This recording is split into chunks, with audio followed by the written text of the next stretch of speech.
Hello and welcome to Crusading Through Part 3. I'm Jim. I'm Sam. And we are back again, talking about ANUBIS, chapters 80. You could have walked to Egypt by the time. Between episodes. We were reading chapter 80 Did we do our through names? 85. Hello, I'm Jim. I'm Sam. It's been a while. It has been a while. Rusty. We're doing chapters 80 through 85, which does cover the ANUBIS arc. We are a Stardust Crusaders read-through podcast. Technically, I've seen the anime, but I actually haven't read through it. So this is my first time reading through the manga. I didn't start reading until when I caught up on the anime, which was at the end of the Iggy versus Iggy. Was it? No, Pet Shop? Yeah, Pet Shop. The end of that one. All right, so This is not this is still technically stuff we've never read before. Yeah. Both of us never read this. So first off, what are your thoughts of the Grubius arc, the ANUBIS? Very fun, cool arc. I like it. Anubis has a lot of questions with Anubis, but It was very good. I was surprised at how much I really liked this chapter, because something I've been thinking about a lot is just how, especially older shonen, like at the time, I guess JoJo is really like an example of it. Every chapter needs to have like fighting in it in some way, almost. yeah. If there's no fighting, it's like rare to see a chapter like that. But even with that, this one is still able to keep me really interested. It's weird. It's like you're fighting like a three form boss. Kinda. Where it goes off with like the really cool first form, and then kind of like, okay, it's kind of the whatever bigger guy second form, until we get to like the really cool like final form of them. It's very cool. It's really neat to see. First off, we're seeing something we haven't seen before. A Polnareff chapter? No, we see plenty of those. We're seeing a stand that's bound to an object, essentially. So the user changes based on who touches it. Yes, which is kind of, it differs, because I feel between like the first user and like the last two. The last two, he seems like more to possess him, where the first one is like more of like a dark influence on Chaka. It seemed like Chaka has a lot of agency. I like that, but I really wanted Chaka to be like the arcing villain of it. I love Chaka. Him and like Polnareff's like Polnareff like loving. He's like does like my best friend essentially. He does like Toto shit. Or just like we're bros now. But yeah, so yeah, I like this. I do like it a lot though. Still, that's the only thing I wish. And we technically meet the oldest stand in JoJo chronologically, and it's technically the oldest stand that we know of in JoJo. True, yes, which doesn't contradict the timeline either, because the stand arrow or whatever, the meteorite happened like millions of years ago, or like thousands and thousands of years ago. So technically, it's fine that there's a stand, but it's interesting because like the thing that like what the way stands are explained is it's basically your fighting spirit. Yes. So this. Like, I'm so interested in this. Do you think that the user, so they talk about the guy who made ANUBIS. Swordsmith or something. Yeah, so do you think that was his stand that he was able to, like, imbue permanently into the... Maybe he put like, a big piece of the meteor. Maybe he discovered a meteorite and maybe was crafting it into a weapon as well. Maybe that just kind of, like, unlocked or combined with the sword he was making. Oh, okay, here's my fan theory. Because we never get the spirit went into his fight spirit went into the sword kind of thing. So here's I kind of have a twist on that. Here's my fan theory. So you know how Tonio got his stand like naturally? He didn't. So maybe because I think the whole idea of that is like if somebody masters their craft so much, like it's like they're like I don't know, so in tune with their own spirit. It's like that with this swordsmith. Like this swordsmith was so good at being a swordsmith, he was able to like manifest a stand, and he was able to imbue it into his own sword. And I always feel like something in part 7 where like you can not have a fighting spirit, but you can just unlock your stand, like and just kind of be like an innate ability of just like. Well, we know it happens a few times in the original universe, but yeah. It's really cool. It's cool that we don't even see Anubis until like I think the last chapter of it. You see, we see like very little of it, his like face reaction, but yeah, it's pretty neato. It's a really I don't know. I'm sure you have a lot. You have a lot of notes actually. I don't know if you have notes about like inspiration. Not really. The trivia is more so. There wasn't much of an inspiration other than like the name references for certain characters, and the trivia is more so about the fighting game and how they work. Because there are 3 characters from this arc that appear in the fighting game. Oh, that's interesting. One of them is a secret character. Huh. So one thing I was kind of thinking, because I always like to try and find the horror movie connection. So I don't know if you remember. I actually don't know the original story, but there's a Simpsons Treehouse of Horror gag. Is it the hair? Yes. This is like the very trope of like cursed or possessed object that either influences or it's like, yeah, the cursed sword trope is a very common trope. I think I should have done research for this. I didn't. It was more funny.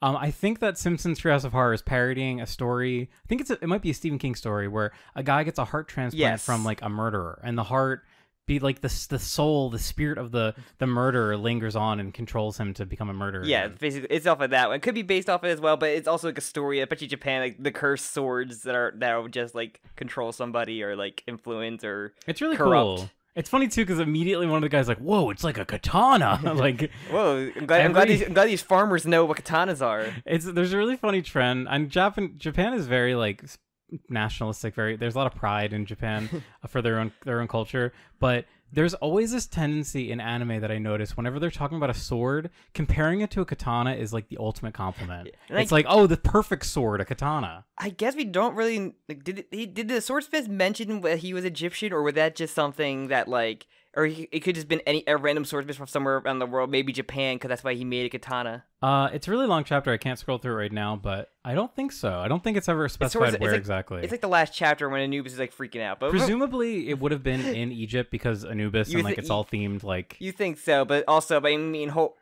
we have people also have to just like, let's see, who if a bird that just has also Egyptian. I'm not sure the Egyptian birds just come knowing what their stands are. Yeah, they do.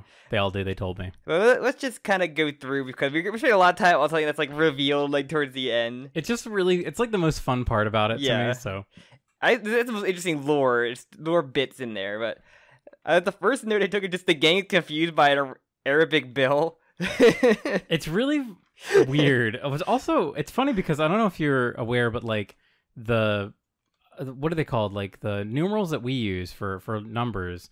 I always thought they were called like Arabic numbers. But I'm like, wouldn't like Abdul? I think Abdul gets confused by wouldn't Abdul probably understand it the most out of everybody? Well, I think Abdul's explaining it to him because Polnareff's the one that's confused, and so also I love how this picks up immediately after they leave the hospital from from Kunumu and Thoth. Yes, Oingo and Boingo. Yeah, and like they're going to the hospital to visit Kakui and. Hilarious. One of the funniest fucking panels in the whole manga, I think. Kakyoin smiling with it looks like his eyes have been gouged out. That's how like deep the bandages are going in. He's like, luckily my actual eye wasn't cut, so they said my wounds will heal quickly. We cut the end on it looked fucking pretty deep to me. It looked like he would have been permanently blind for life. He's like, oh, just like when I saw this boy playing baseball was getting hit in the face with a baseball. He only lost a little bit of fluid and he was fine the next day. I'm like. But you were literally cut in the eyes with by like a perfect blade, like a perfect 100,000 folded time blade. I only need a few days to just recover, so sure.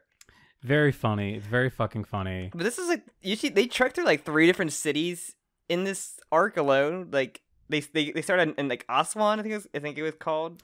They're 800 kilometers from Cairo. Yeah, it's kind of cool actually. I like that we see a lot. There's a bit of like they're actually crusading.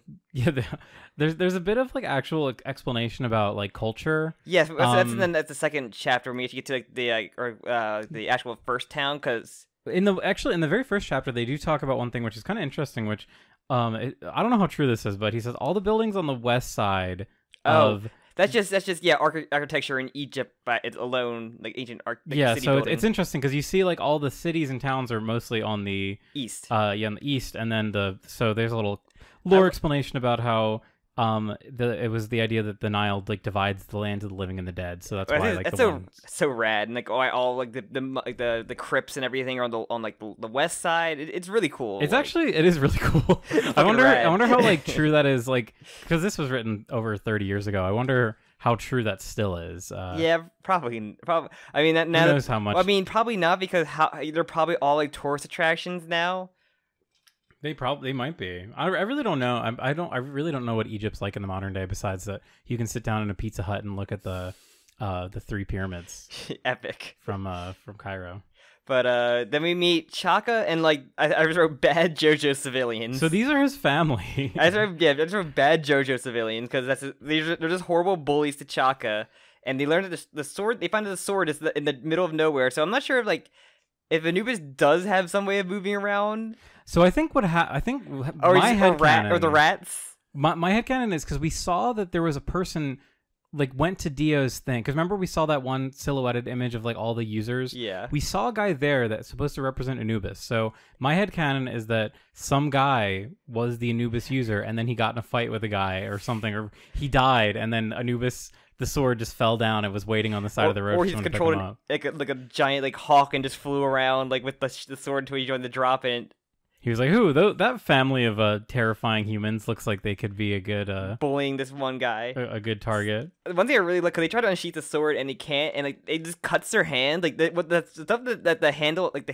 I guess the hilt of the sword can do is like really cool. Yeah, so not even the hilt, but the sheath too cuts him. Yeah. This is like a classic, like, it doesn't make sense, but it builds up tense, like, it's cool. A Rocky moment. Definitely, it really fits like Anubis shit too, because you see like, the flies just die by touching it. Yes, I really love that little detail. So cool. There's a lot of great little details in this one. I really appreciated this chapter. And yeah, Shaka is able to unsheath and just starts like accidentally stabbing everybody, which is hilarious. The one part, okay, I just have to say, like, I'm not a big fan. I think early part 3 has some pretty like art, like some of the posing is like whatever, it's like JoJo. There's a lot of really great poses in this one. The one where he like unsheaths the sword when Chaka unsheaths the sword for the first time is legitimately just like a very cool panel. The blade, the curve of the blade is like, it's more like a scimitar than a katana, but it looks really cool.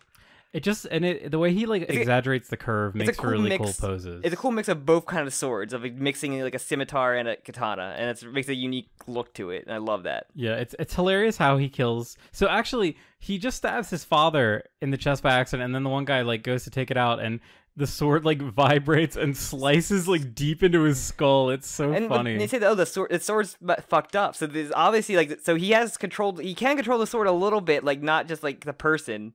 Like he could just move the sword around. Yeah, he has like a minimal amount of enough to fucking like stab somebody like deeply. I'd say minor. So the sword speaks to Chaka. I just feel like this would make me feel like it was more of an influence, or like the little like devil like behind the ear whispering kind of thing.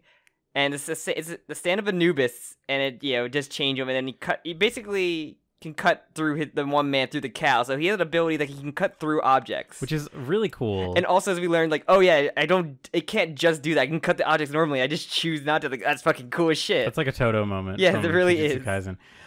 One thing that I think is really interesting too, and going to what you're saying, how it's not really like taking control of him, is Polnareff describes his movements as being that of an amateur. Even though Anubis in the first talking to him, like, I'm going to make you a master swordsman.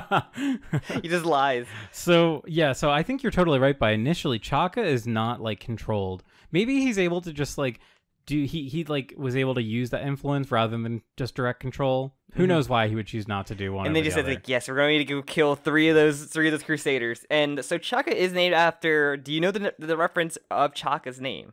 Is it a weapon? No, it's a singer. Oh wait, Chaka Khan. Chaka Khan. Oh, that's so funny. I don't remember this at all when I watched the anime. This whole scene, I don't remember like any of the details around. It's probably a lot quicker. Yeah. And then I love this next chapter because like, well, first of all, we get Anubis or Chaka to kill the gang. I think the town is called Ombo. Mm-hmm. And Pono has to deal with fake papyrus from a scammer.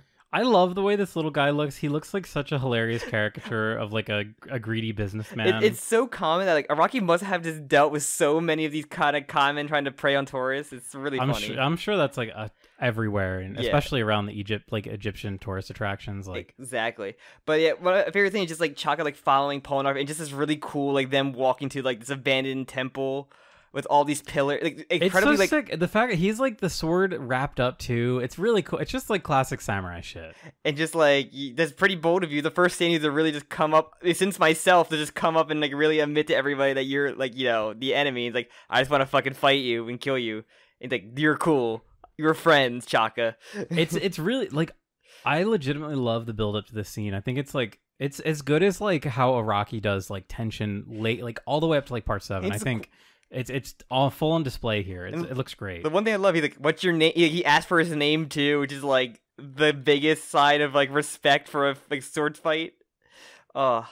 And well, that's when they get to see the flies dying when touching swords. Or it's like the same thing of having like the little the bamboo stops going down when the water with the tension of just like things are just slowly happening while they're like before they draw their weapons. Yeah, just incredible pose work too. I really love a lot of the pose. Chaka steals the show for me.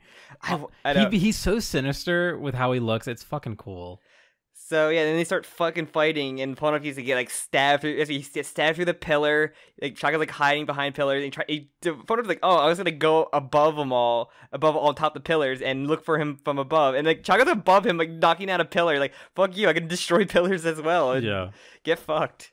And is this when we? Oh yeah, we see the iconic ability. Another cool thing that I fucking love that. Not only can it just cut through like the audio, it cuts through his shirt and hits him like underneath the shirt, which is really fucking cool. It doesn't. It chooses not to cut the shirt. That is also extremely cool. So rad. It's just a very cool stand. It's that. Remember when Harry Potter took that thing? That one, he gets a spell and it cuts people. And he lift their shirts off and they're just cut like. I don't remember that at all. It's a fucked up spell you find in like someone's journal. I don't fucking know Harry Potter. Was it Tom Riddle? Or Snape. I don't know. Severus Snape. So we get the iconic ability that Polnareff has been hiding in his not even Jotaro knows about this, but not even Jotaro knows, where he's able to shoot his blade like a projectile. It's a fucking like terrible ability to have. It's horrible, and also the fact that he like ricochets it off something to not kill the guy. He doesn't kill the guy. I don't think we ever see his ability again after this. I don't think. We really. I don't think we do, but we'll find out. It's funny because it builds it up to a moment where you think he's going to use it again against Jotaro, but I guess he doesn't, right? I guess not. I literally don't remember. Jotaro would have caught that no problem. Yeah. So he does beat him afterward, but like with that attack, but Polnareff says that not going to kill you. Yeah. So he's able to shove it through his like throat, but it doesn't kill him. I'm like, can we get Chaka to come back in Crazy Diamond Demonic Heartbreak? That'd be actually awesome. He's so rad. He's being called to the sword again. Or just like, I don't know, part 4 has some shit of just like the stand user died and now it keeps going on like, oh no, it was just what's his name? Cheap Trick. Fuck. I've been reading a lot of Game of Thrones lately, and I recently watched all the Lord of the Rings movies. So I have like Why does it do with Game of Thrones? What? He says, I've been reading a lot of Game of Thrones lately, which made me watch the 3 Lord of the Rings movie. Well, no, I mean, coincidentally, I also watched the 3 Lord of the Rings movies. But in my mind, when I was reading this chapter, all I could think was like, all right, so there's only a bit of sword left. Like, they could turn him into like a smaller blade. Like they could make him into like a dagger or something. One thing I really do love is that, like, he just keeps, even though he gets it broke, he just keeps getting used more and more, which I love. Yeah, I think it'd be a really fun way to bring him back if we had to. We don't have to. There's so many pieces, but he's only like it's Attack on Titan rules where you shift your conscious to a specific part of the blade. But you could totally bring him back as like, I would love to see a scene where he gets reforged. That'd be fucking sick. And he comes back, it's like a different kind of sword. A gun. A gun, no. No. Horde has a gun, he's gonna have the sword.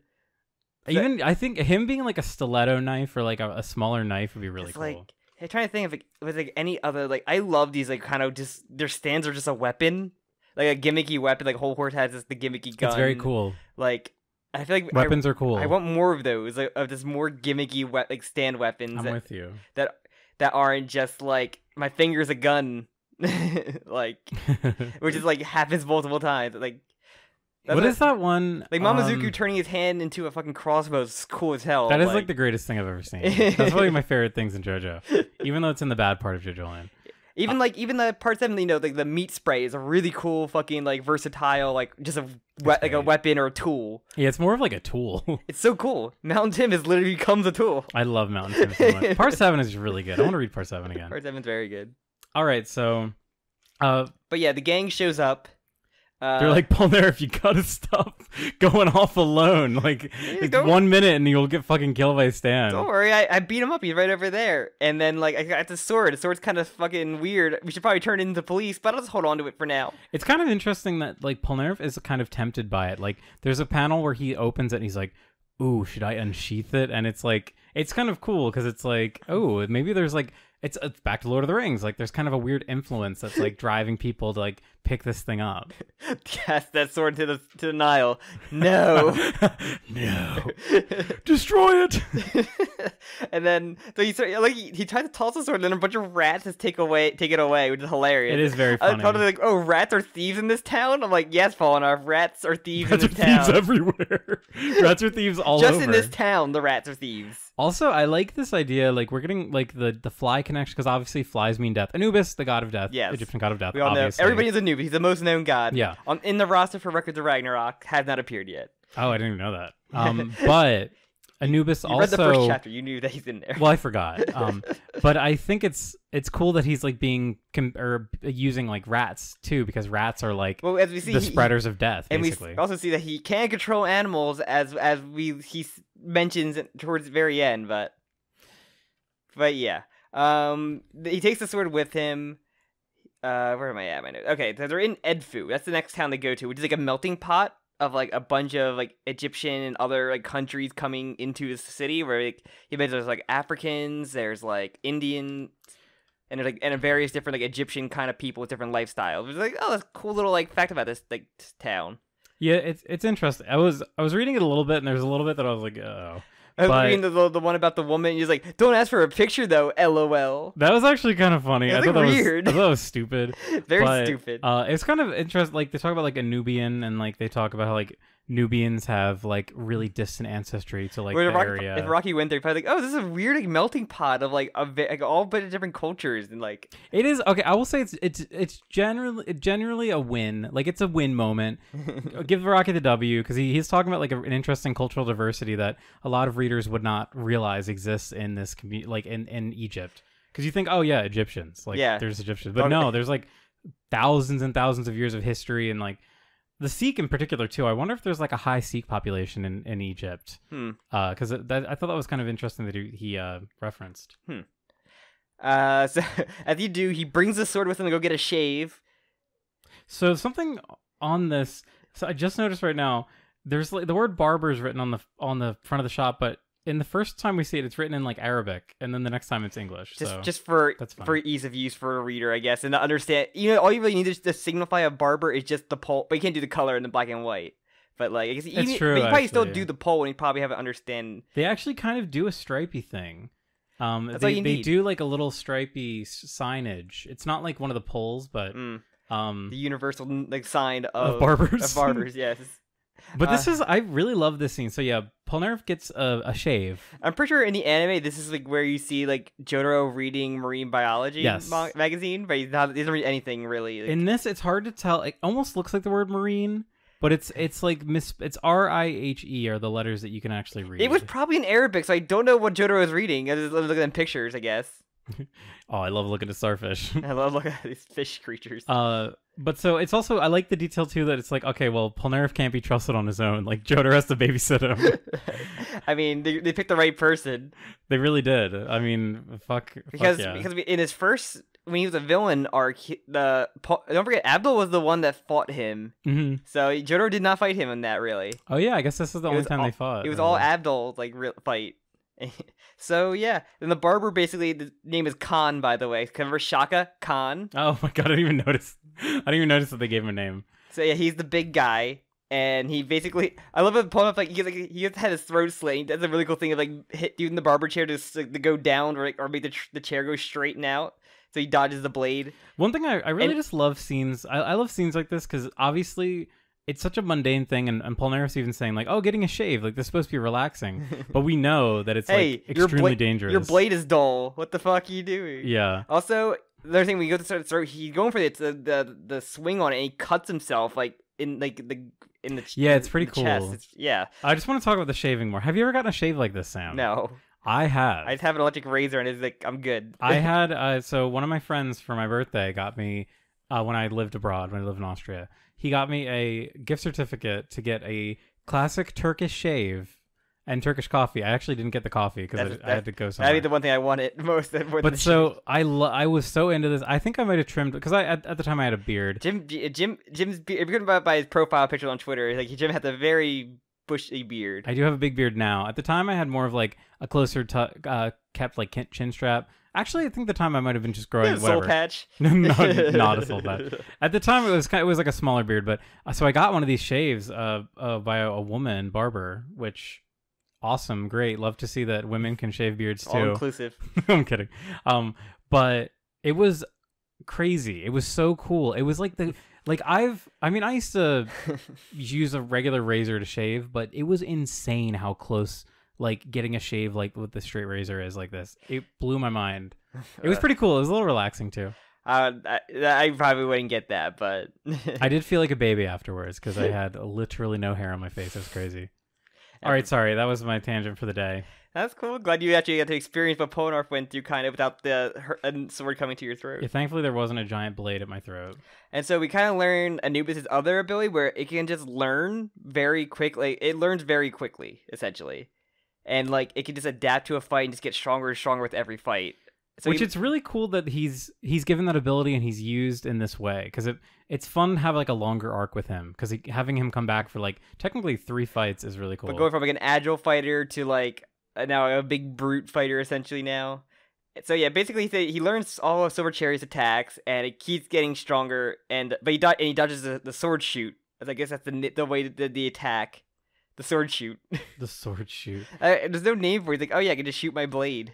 It's funny too because like he is like actively getting more powerful and stronger with every swing, like which doesn't make any sense, but it's really funny to me. Also, the Jotaro just punches him, and he's like, "Oh, like, did you get him? That was just a shallow punch." I was like, and a shallow punch is him punching him through a window, like very like half a mile down the block. It's funny because like.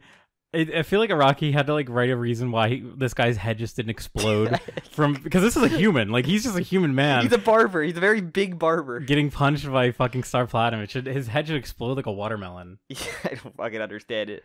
But yeah, Anubis, there's a really cool thing of like, oh, you're Star Platinum. You're not just speed. You're a mix of power and you're not just power. You're just power and speed. I can beat that. And there's a really like epic jump attack on them. It's just like a ground pound essentially. It feels like.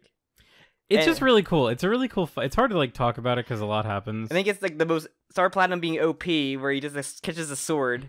Imagine if he possessed Jotaro instead of Polnareff. He'd be screwed. That would have been really funny. Yeah, the whole world would have immediately ended. So he catches a sword and just breaks it immediately. Good job. I was shocked when this happened. I forgot that he did this. Hell of a stand that could just get broken by punches.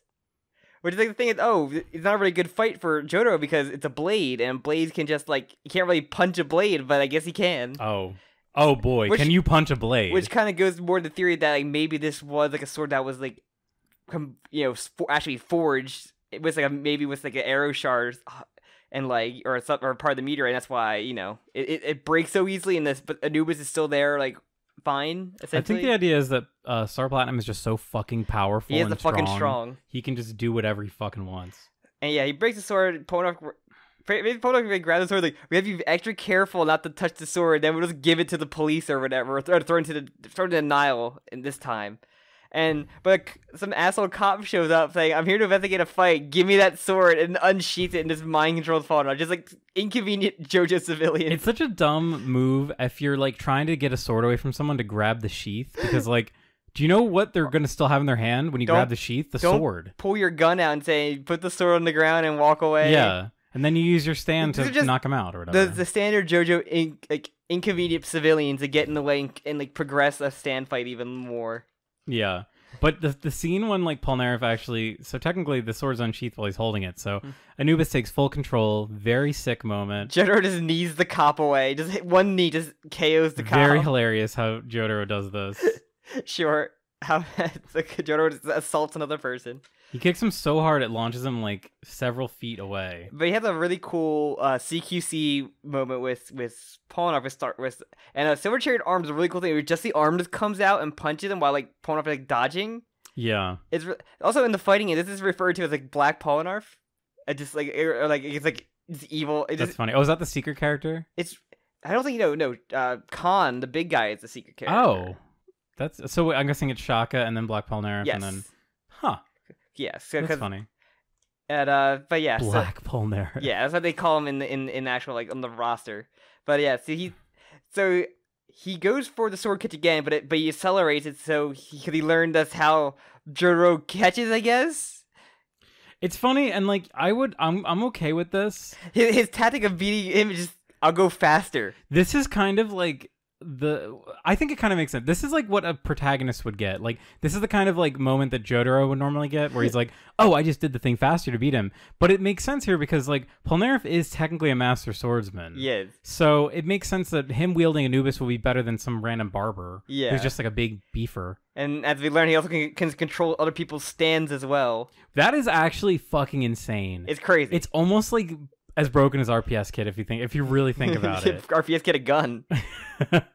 But he also like cuts Star Platinum Circlet, which doesn't affect Jotaro. Thank God. I think it's just an accessory on Star Platinum, which is really fucking funny. Yeah, it is cool to see that cut. Actually, I like that little battle damage. It doesn't actually affect Jotaro, but so Jotaro says this is the fastest stand I have fought yet, which is so that means Anubis has potential to be faster than Tower of Grey, which is absolutely insane because no one could keep up with Tower of Grey. No. Which is like crazy. This is the only time that you can actually power scale Anubis JoJo. can beat Tower of Grey with enough time, with enough prep time.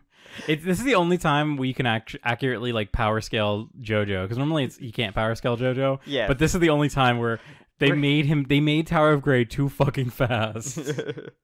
So, and if you get the iconic cool ass shot of Silver Chariot dual wielding the sword and its own sword. It's really fucking awesome. It's so cool. It's so rad. It's like one of the iconic panels of probably parts that doesn't involve anything Dio related. But it says your aura is no match, which is really funny. Like, I guess that's just what he calls his punch barrage. It is funny to see people acknowledge it, like.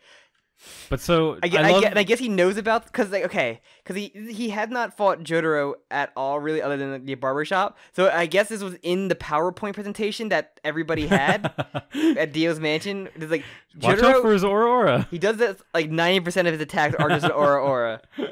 So you can call him out on this shit. So yeah, and then he stabs Jotaro in the gut at the end of the chapter and like praises Dio during it. It's very fun. This is one of those classic Jotaro lets himself get hurt so that he can take the ultimate victory. Classic JoJo fashion of protagonists letting themselves get hurt by villain. Let them think they have the win, only to hurt themselves more. Unfortunately, which he doesn't have the every other part healer. Like, it's true, he doesn't. He just has to get better himself. He would just heal, give him a couple of days. Didn't puncture any intestines or organs. But the greatest line, which I love here, says, "Don't drive that further anymore. It'll be murder." And then he's like, of course I want to murder you, Jotaro." And then he ends up doing his funny little like punching thing where he breaks the blade and he's like, "I told you it would be a murder. You're murder." So stupid. I was like, is he doing a thing where he's gonna pull the blade deeper to like hit Polnareff or some shit? No, that would have been funnier. But yeah, he breaks the sword in like multiple pieces. I actually love this part. It's really cool how he like punches it like bit by bit. And frees Polnareff, and then this dumb JoJo kid, 'cause he has like a snot coming out his nose, have a giant stupid lollipop in his hand. He looks like he kind of reminded me of like that one costume Gohan has, where he has like the little patch of hair. Show me the picture right on there. Oh, of the kid. To me, he looked very much like he looked like a Toriyama kid for me. He looked like first appearance Kid Gohan with a little hat and like the like Chinese outfit. That was it. Yeah, I got like a Toriyama vibe from this design. Yeah. But I love, he grabs the blade, the naked blade. As you do. And immediately turns into a fucking monster Immediately man. brainwashed. He's a dumb kid. So he's like, oh, I'm just going to use this giant fucking blade as a fucking boomerang to kill Jotaro. But thank God Iggy shows up and sees a fucking lollipop and just knocks him off his feet a little bit to like make it go even farther, because I guess he just ups the strength of this kid to just boomerang. That was I mean, he throws it so fucking far. He must be juicing that kid. Fucking miles. And then so he's also monologuing before we get to that, but he goes through the thing of, I'm like a 500-year-old sword made from like an old swordsmith and everything. Dio saved me from a museum, essentially. I'm like, I want to see this. I want to acknowledge, like, I want to see this scenario where Dio has to go on like a fucking like heist, essentially, of rescuing this sword I guess he heard about from like a local person, I guess, because he had to figure it out somehow, I guess. And like he could have encountered like a weird night at the museum thing that made everything in the museum or the warehouse of the museum come to life, and he had to fucking deal with that shit because he doesn't master the world yet, so he can't really depend on the time stop. Yeah, he would have to use his vampire powers, or or just the punch power, just the mudas. Yeah. Oh my god. It's essentially be like what JoJo is now, but like Uh-huh. it'd be really fucking fun. I love that. That'd be so funny. Just him dealing with like bullshit. Maybe like... he has like one person with him from like the cast of like the recruits to just like what make him bask in Dio's glory, or like this is where he like hired like one of the stand users we encountered already of like the sun, or like some weird, or just one of those weird goobers. Dio fighting like a giant T-Rex skeleton would be awesome. That's all I'm saying, guys. It's just like you can do like, he fights actual like a mummy. He can actual mummy comes in there. An actual mummy. It resurrects the mummy, or here's the Wolfman maybe. The Wolfman. Here's like a fucking like replica of a Spartan comes to life. Like I would read the hell out of that. He goes to the Smithsonian. Which I'm pretty sure that's like that's where the Night of the Museum takes place. Is it? I thought it was like a third one, like the Smithsonian. Because it's called Night of the Smithsonian. I don't fucking know. I mean, that's just what he hooks up with Amelia Earhart again. Oh, wait, no, I think the first one takes place in New York. Yeah, I think the third one is like Night, or the second one is like Night of the Smithsonian. But yeah, just like that one, he'll hook up with Amelia Earhart, and then like a wax version of Amelia Earhart team with what president did he team up with? That's Robin Williams. Is it it was Robin Williams. Wasn't it Teddy Roosevelt? Yeah.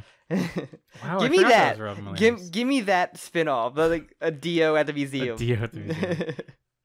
So yeah, my favorite part of this chapter is probably the part where he's boomeranging away. And this is like when he's being like held by Dio and seeing the world at its full power. Like he's like Dio's world is like the strongest stand ever. Like I don't want to like fuck. Like, that's why I'm loyal to him, because the stand is so powerful. Like, I probably would fucking die to the world. Yeah. So, yeah. So he gets, like, thrown, and like we said, where Iggy trips up the stupid kid because Iggy wants to eat a lollipop. And he's like the wackiest journey of, like, like this, like, yes, this is, like, victory. Like, oh, no, there's a fucking cow in the way of this ship.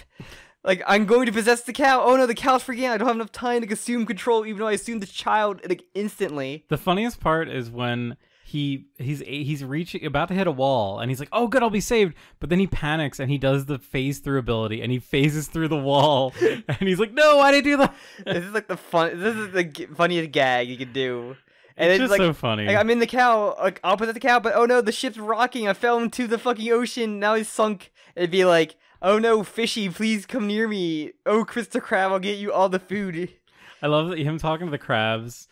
I love the idea that he'll just be there forever until some stupid animal touches him. I'll rust in 2 to 3 days, which you assume he'll just die in 2 to 3 days. I think it's even worse. I think he'll be like stuck there forever. But he gets found, he's a rusted blade and comes back in a demonic heartbreak. That'd be pretty cool. But yeah. So he retired, and our next stop is Luxor? The Luxor. Luxor. They're going to Vegas, baby. Going to Vegas. Why does Egypt look like Vegas? So we got some little trivia from the video game trivia, because there wasn't much like inspiration trivia that I read. There probably is like a JoJo like commentary note that he has in volumes that are probably about that, but I don't write them down. I go for the video game trivia and like whatever's else on the wiki. Single-minded. So yeah, we mentioned how this is ANUBIS is the first chronological stand in JoJo, technically. So that's a nice little detail. And in the Famicom RPG game, Chaka is a shopkeeper, because you fight Khan first. So Chaka's a shopkeeper that when you try to sell the blade and he takes the blade, he gets control and you beat him up and he becomes a vendor for you. Huh. He just becomes a shopkeeper. That's really funny. I like that. And like I said, in Heritage of the Future, Chaka. So when you know Alessi's in the game, so when you use the kid move and turn everybody younger, he just turns to the boy from the end. So instead of just turning to a kid Chaka, he just turns to the boy at the end. And Khan is, like I said, a secret character that he turns into the cow when Alessi puts you in the shadow. Damn, they really filled up this game with references. That's so funny. They had to stretch as much as they can for what little they got. And yeah, that's all the trivia basically I got from that. But overall, very fun arc. I like this a lot. It was just a lot of fun. Probably one of my favorite Egyptian god cards. Yeah, I was thinking back to like some of the weaker ones that we had in the first half, because we're kind of in the second half point, I think, right? Yeah. Or we're nearing the second half. Like, this one's such a highlight. We're in Egypt. That's the second half. So. Okay, yeah. It was just such a highlight. Yes. Damn, 80. It's crazy to think we've made it through 85 chapters of this. I know. It flies by. Yeah. But, I like Chaka a lot. I really wish he was, like, the villain. I wish he would come back at the end to be like, the sword still called for me. Even he had like a bandage on his neck, like yeah. Like I want to keep. I'm finally somebody now without the I'm not a bully little old Chaka. Yeah, it was a really cool setup. Polnareff would have had like a Virgil or like a Sasuke, just like that, a Vegeta, like Sasuke. Just that rival character towards him, and they come like bros, like rival bros. That's funny. I would have loved that. Yeah, that would have been really cool. But alas, we didn't. But it's still a very cool arc. Do you know what's next, right? I actually didn't look. We have Bastet. Oh, wow. We have Demonic Heartbreak character, Bastet and Mariah come in. Wow, we're getting there. They're getting there. We're getting close. But yeah, overall, probably my favorite. Probably my favorite Egyptian arc. Oingo Boingo looks like stupid, but like. I can't remember what I like the most. I think I like Death 13 the most. Death 13 is not the Egypt. I mean, the Egyptian gods. Oh, okay. I was just thinking like no, overall. Because we only really had Endall and Oingo Boingo as like the other Egyptians I think we've seen so Endall far. was a really cool one too. Endall's a really cool guy. Endall's cool, but I think this is my favorite because Oingo Boingo is just like a gag. Yeah. Chapter, gag arc almost. It really is. But yeah, I think Anubis is really cool. I want more weapon stands in JoJo. I hope maybe JoJo lands. I have my fingers crossed. Maybe we'll get like something like that again. Like, maybe. Or like Part 7 tool like stands. Maybe. We'll see. But yeah, anything else you want to... No, I think that's really... I mean, I just really enjoyed this. It was a lot of fun to read. I'm glad, Part 3 came back in full force. Full fart. So I guess I'll plug it up then. Plug it up. All right, thank you all so much for listening to this. I'm glad we're back to doing this occasionally after months. We had another year, I guess, for that for next part. But I would love to do Best Edit soon. But you can like, comment, comment your thoughts and theories on this arc. You can also subscribe if you haven't already. You can follow the podcast and me and Jim separately on Twitter. You must have Tinder. I did not say Tinder. I said Twitter. You can also join the Discord to talk about JoJo and various other stuff, and check out other series we have about many other animes like Attack on Titan, Jujutsu Kaisen. I think we recently did a Fujimocast special. Yes. Talked about the new one-shot Goodbye Eri by Tatsuki what is it? Fujimoto. Say Fujimoto. Chainsaw Man guy. Also, Tatsuki, I think. Been streaming Dark Souls recently at this recording, so check on Twitch. You probably can see on Discord or my Twitter for the links there if you want to check them out, or when I go live. So, as well, I think that's it, right? Anything else? That's about it. All right, with that, we'll see you when we get to Bastet in unknown time period. All right, goodbye. Goodbye.